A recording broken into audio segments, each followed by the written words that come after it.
माननीय उप मुख्यमंत्री ने बजट पेश किया है और बहुत अच्छे ढंग से संक्षेप में वहां भाषण दिया विधानसभा में, और उसके बाद बजट के महत्वपूर्ण विषयों पर उन्होंने चर्चा भी कर दी है। तो इन सब चीजों के बारे में आपको मालूम है कि हम लोगों ने बजट में हर क्षेत्र के बारे में ख्याल रखा।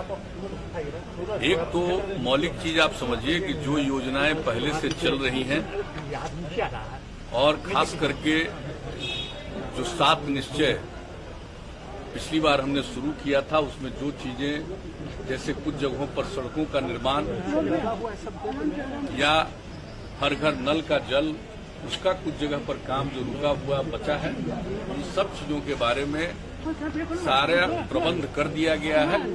और ये इस बार का बजट में इस बात का उल्लेख किया गया है कि ये पूरी कोशिश होगी कि 1 साल के अंदर जितनी भी चीजें पहले से चल रही हैं उस काम को पूरा कर दिया जाए। और इसके अलावे जो जल जीवन हरियाली अभियान के अंतर्गत जो काम हो रहा है उसको आगे निरंतर रूप से बढ़ाया जाएगा।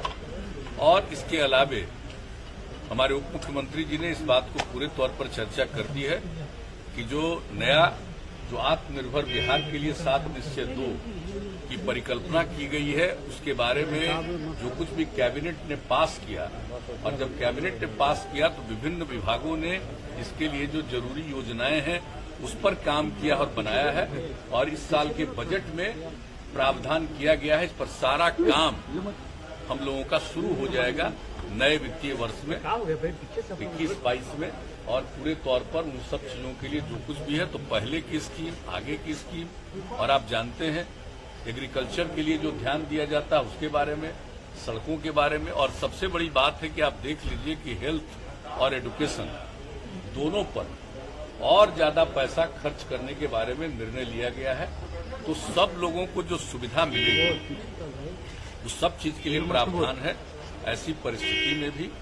जबकि आप जानते हैं कि इस बार जो पिछले 11-12 महीने से जो कोरोना का दौर चला है तो उसका तो एक प्रभाव पड़ा ही है, लेकिन इन सब चीजों के बावजूद हम लोगों का मन है कि हम लोग निश्चित रूप से आगे बढ़ाएंगे। और कोरोना के दौर में भी जो लोगों को राहत पहुंचाने के लिए केंद्र का सहयोग तो मिला ही है, लेकिन राज्य सरकार ने भी जितने बड़े पैमाने पर राशि का व्यय किया है, 10,000 करोड़ रुपया से ज्यादा इस काम निश्चित रूप से काम किया। तो ये सब काम तो किए ही हम, लेकिन इसके आगे अगले साल के लिए और अच्छे ढंग से बिहार की प्रगति हो, इसके लिए हम लोग प्रयास कर रहे हैं। और बजट में एक एक चीज का प्रावधान किया गया है और हमारे मुख्यमंत्री जी ने तो पूरे तौर पर आपको बता दिया है और हाउस में भी बताया है, संक्षेप में ही एक एक चीज के बारे में उन्होंने चर्चा कर दी है। और इसके अलावे आप लोगों के समक्ष भी इन लोगों ने बता दिया।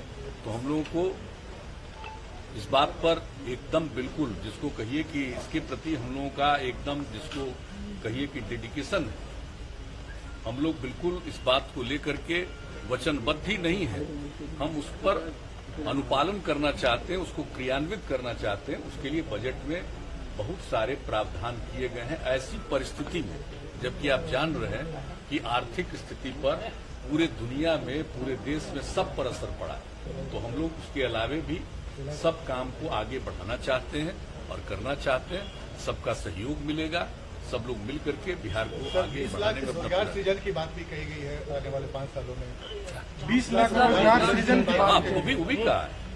जो आजकल तो लोग बोलते रहते हैं 19 लाख 19 लाख, हम लोगों का 7 निश्चय 2 जो आत्मनिर्भर बिहार के लिए देखा नहीं, उसमें लिखा हुआ है सरकारी और गैर सरकारी हर प्रकार से लोगों को प्रेरित करेंगे और 20 लाख से भी ज्यादा लोगों के लिए को रोजगार का अवसर मिले, इसके लिए हम लोग काम करेंगे।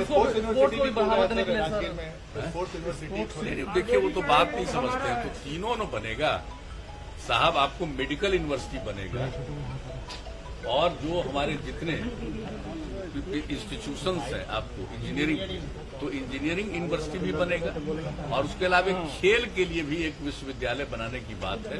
और चूंकि आप जानते हैं कि राजगीर में इतने बड़े पैमाने पर काम हो रहा है, तो यही तय किया गया कि और कहीं किसी जगह लेने की जरूरत नहीं पड़ेगी, वहीं पर विश्वविद्यालय बनाएंगे। तो जान रहे हैं आज का तय नहीं है, ये तो 10 साल पहले से तय है और उस पर काम होना जितने बड़े पैमाने पर शुरू हुआ है। स्टेडियम से लेकर के एक एक काम वहां पर किस तरह से लोगों के खिलाड़ियों को प्रेरित करने के लिए काम हो रहा है।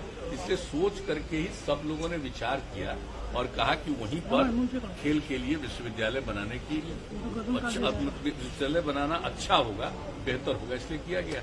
और बाकी हम लोग इंजीनियरिंग के लिए भी और मेडिकल के लिए भी यूनिवर्सिटी बनाएंगे, हम लोगों ने तय कर लिया।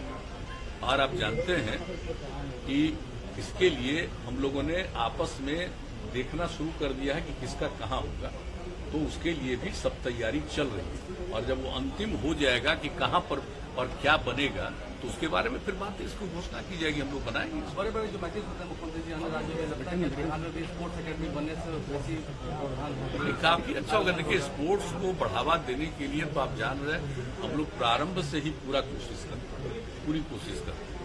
उसके आगे लोगों को भी बढ़ावा देने के लिए हम लोग चाहते ही हैं कि नई पीढ़ी के लोगों को स्पोर्ट्स के प्रति, खेलकूद के प्रति भी आकर्षण होना चाहिए। सबको पढ़ना चाहिए, लेकिन सिर्फ पढ़ना ही काम नहीं है, उसके अलावा खेलकूद के प्रति भी आकर्षण पैदा होता है, तो उसका स्वभाव ही नहीं बेहतर बनेगा, बल्कि उसका भविष्य भी और बेहतर बनेगा।